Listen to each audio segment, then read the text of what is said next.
28। গত 3 বছর ধরে আমার বাড়ির লোকজন আমার বিয়ের জন্য সম্বন্ধ দেখছে, কিন্তু কিছুতেই আমার বিয়ে ঠিক হচ্ছে না। আমি দেখতে যথেষ্ট সুন্দরী। একটা পুরুষের একটা নারীর মধ্যে যা যা চাই তা সবই আমার রয়েছে, কিন্তু তারপরও আমার বিয়ে ঠিক হচ্ছে না। তার কারণ আমার গোষ্ঠীতে একটা খারাপ গ্রহদোষ রয়েছে। 2 মাস আগে একটা নতুন সম্বন্ধ এসছে। ছেলের বয়স একটু বেশি, 38, ব্যবসা করে, কিন্তু আমাকে দেখে তার পছন্দ হয়েছে। সে যখন আমাকে দেখতে এসেছিল তার নজর আমার মুখের দিকে কম, আমার ডাবের দিকে আর কুমড়োটার দিকে বেশি ছিল।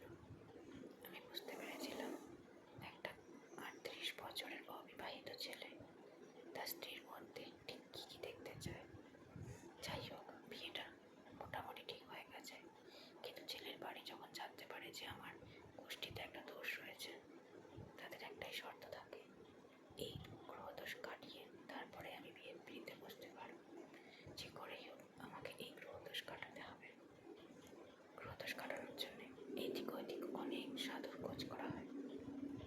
শেষমেশ বাড়ি থেকে বেশ অনেকটা দূরে একটি সাধুর আশ্রমের খোঁজ মেলে। যেহেতু এইসব ঘটনা খুব তাড়াতাড়ি রটে যায়, আমার বাড়ির লোকের ইচ্ছে ছিল এইসব দোষ কাটানো লোকালি কোনো সাধুকে দিয়ে না করানো হোক। তাই আমাকে আমার ঠাকুমার সাথে আমার এক আত্মীয়ের বাড়িতে পাঠিয়ে দেওয়া হয়। সেই সব খোঁজ খবর করে বাড়িতে জানায়, বলা হয় আমি একা আমার ঠাকুমার সাথে যাব, বলবো বিয়ের আগে ঘুরতে যাচ্ছি এবং সেখান থেকে 4 মাস 3 বার বাড়িতে চলে আসবো। আমার শ্বশুর বাড়িতে এই খবর দিয়ে দেওয়া হয়েছে আমার গ্রহদোষ কাটানোর ব্যবস্থা হয়েছে। তারা প্রত্যেকেই খুশি হয়েছে। আশ্রমে গিয়ে জানতে পারা হয় যে সাধু আমার গ্রহদোষ কাটাবে, সে একটা বড় যজ্ঞ করবে এবং তারপর এক রাতের জন্য আমাকে স্ত্রী ধর্ম, স্ত্রী আচার পালন করতে হবে। মানে একটি বিবাহিত মেয়ে ঠিক যেরকম করে জীবনযাপন করে সেইভাবে একটা রাত কাটাতে হবে, তবে কি আমার গ্রহদোষ কাটবে। আমার বাড়ির লোক মানে আমার ঠাকুমা, তখন আমার লোকাল গার্জিয়ান, উনি তাতে রাজি হয়ে যান এবং উনি বলেন ওনার কোনো অসুবিধা নেই। যজ্ঞের জন্য উনি 25,000 টাকা চান। ঠিক সেই মতো সব কিছু জোগাড় করে আমরা রওনা দিয়ে দিই আশ্রমের উদ্দেশ্যে। আশ্রমটা একটা জঙ্গলের ভেতরে, সেখানে দিনের বেলাতে যজ্ঞ করা হয়। যজ্ঞ শেষে আমাকে একটি লাল কাপড় পরে আসতে বলা হয় এবং একটি বিবাহিত নারী ঠিক যেভাবে সাজে ঠিক সেভাবে সাজতে বলা হয়। তারপর আমাকে সে যজ্ঞের সামনে বসিয়ে নানান রকম মন্ত্র উচ্চারণ করানো হয়। কিছুক্ষণ পর সে সাধু আমার ঠাকুমাকে বলে আপনি ঘর থেকে বেরিয়ে যান, ওর সাথে আমার ব্যক্তিগত কথা আছে। আমার ঠাকুমা এইসব বিষয়ে খুব বিশ্বাস করতেন। উনি সাধুর কথা শুনে এক মুহূর্তে ঘর থেকে বেরিয়ে যান। সাধুর বয়স 42-43 হবে, একটু মোটা করে, গায়ের রংটা খুব একটা উজ্জ্বল না, এক ঝাঁক দাড়ি রয়েছে আর মাথায় রয়েছে এক গোছা চুল।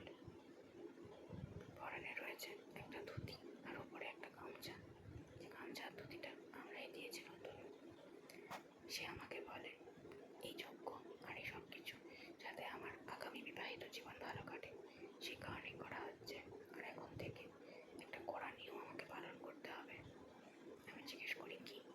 সে বলে একটি বিবাহিত নারী রাত্রেবেলা ঠিক যে যে কাজ করে সে কাজগুলো আমাকে করতে হবে। আমি জিজ্ঞেস করি সেটা কি কাজ? সাধু বলে আমাকে আমার কুমারিত্ব হারাতে হবে, তবে কি আমার সে গ্রহদোষ কাটবে। আমি জিজ্ঞেস করি সে তো ঠিক আছে, কিন্তু আমি একা একা কি করে যে কুমারিত্ব হারাবো? তার জন্য তো একজন পুরুষের দরকার।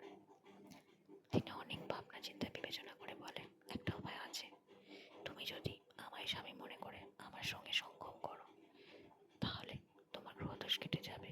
আমি না হয় ঠাকুরকে সাক্ষী রেখে এই কাজটা করব, আমার যত ক্ষতি হোক না কেন তুমি তো ভালো থাকবে। তুমি আমার স্মরণে এসছো, তোমার মঙ্গল করা আমার দায়িত্ব। আমি বললাম কিন্তু সেটা তো ঠিক নয়, আপনি তো সাধু, আপনার সঙ্গে আমি কি করে সঙ্গম করব?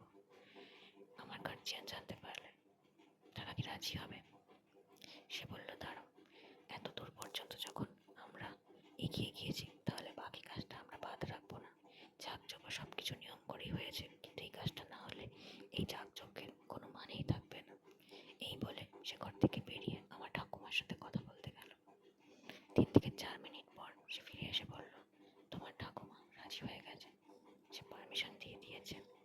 আজ রাতে তুমি আমাকে স্বামী মনে করে আমার সঙ্গে মিলন করবে। এই কথা শোনা মাত্রই আমার সারা শরীরে শিহরণ খেলে গেল।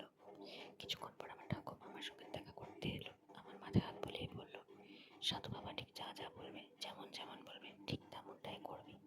কোনো তর্ক করবি না, কোনো বিতর্কে যাবি না। এই সব কিছুর ভালোর জন্য করা হচ্ছে। আমি ঠিক জানতাম না সাধু আমার ঠাকুমাকে কি বলে এসছে, কিন্তু মনে হলো ঠাকুমা সবটাই জানে। আমি বললাম, ঠিক আছে, আমি ওনার কথা মতোই সব নিয়ম পালন করব। এই বলে ঠাকুমা ওখান থেকে চলে গেলেন। আজ রাত উনি পাশে একটা ধর্মশালা রয়েছে, এখান থেকে 8 ঘন্টার দূরত্বে, সেখানে রাত কাটাবেন। তারপর সকালবেলা এসে আমাকে নিয়ে বাড়িতে ফিরবেন। ঠাকুমা চলে যাওয়া মাত্রই সাধু আশ্রমের বাইরের গেটে একটা বড় তালা দিয়ে এলেন, আর ঘরে ঢুকে দরজা বন্ধ করে আমাকে বললেন, আমাদের সাধনার সময় শুরু হয়ে গেছে। তুমি একটা একটা করে বস্ত্র খুলে ওই বেদির ওপরে রেখে শয্যার মধ্যে শায়িত হয়ে যাও। আর তোমার বাতাবি লেবু আর গর্তটা আমাকে দেখাও। বলো, স্বামী এসো আমার সঙ্গে সঙ্গম করো।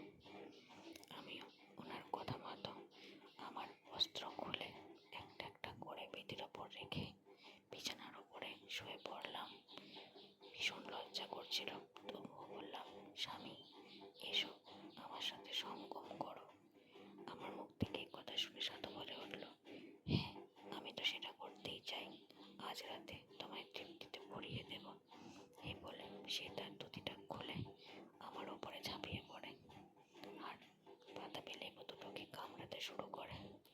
আমি চরম সুখ ভোগ করতে শুরু করি, আর সেই রকম ডাক্কা ডাক্কা ফর্সা ফর্সা বাতাবি লেবু ভোগ করতে থাকে। কখনো কামড়াতে কামড়াতে সে দাঁত বসিয়ে দেয়। আমি চিৎকার করে উঠি, বলি, এভাবে করবেন না, রাগ হয়ে যাবে। সে বলে, আমি তোর স্বামী, আজ রাতের জন্যে তোর স্বামী তোকে যেভাবে ভোগ করতে চায় তোকে সেইভাবে ভোগ করতে দিতে হবে। এই বলে 8 ঘন্টা মতো সে আমার ওই দুটো নিয়ে খেলে। তারপর আমাকে বলে, তোর গর্তটা ফাঁকা করে দে, এবার আমার সাপ গর্তে ঢুকবে আর তোর সমস্ত গ্রহ দোষ কেটে যাবে। এই বলে ঠাকুরের ওখান থেকে একটা তিলক এনে ওনার সাপের উপরে লাগিয়ে আমার গর্তের মধ্যে সাপের মাথাটা বোলাতে শুরু করে। আমি চরম তৃপ্তিতে কাঁপতে থাকি। আমি বলি, আমি আর সহ্য করতে পারছি না, আপনি আমার কুমারিত্ব নষ্ট করে দিন। উনি ওনার সাপটিকে আলতো করে তেল মাখিয়ে আমার গর্তের মধ্যে বোলাতে বোলাতে মাথাটা ঢুকিয়ে দেন, আর আমি ব্যথায় চিৎকার করে উঠি। উনি বলেন, সহ্য কর, তোর স্বামীর ওটা অনেক বড়, তোকে সহ্য করতেই হবে। এই বলে উনি একটা জোরে ধাক্কা দিয়ে তার সাপের অর্ধেকটা গর্তের ভিতরে ঢুকিয়ে দেন। আমি বুঝতে পারি গর্তটা ফেটে গেছে। উনি বললেন, তোর কুমারিত্ব কেটে গেল, এবার আর তোর কোনো দোষ থাকবে না। এই বলে গর্তের মধ্যে সাপটিকে চালনা করতে থাকে। প্রথমে আস্তে আস্তে চালনা করতে থাকে।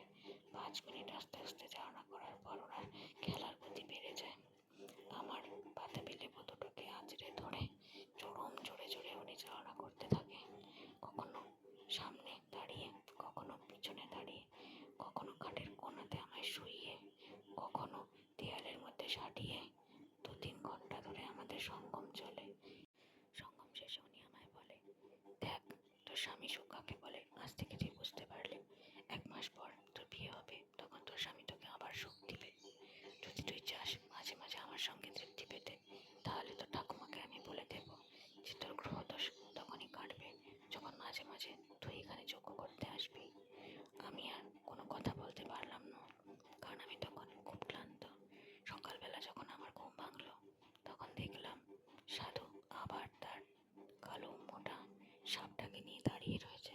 বলল, ভোর ভোর টাইমে একবার সাধনা করতে হয়, তবে সব দোষ একেবারে গোড়া থেকে নির্মূল হয়ে যায়। এই বলে উনি আবার ঝাঁপিয়ে পড়ে আর গর্তের ভিতরে ওনার সাপকে চালনা করে দেয়। তারপর পুরো ভোর জুড়ে উনি আমার সঙ্গে সাধনা করে।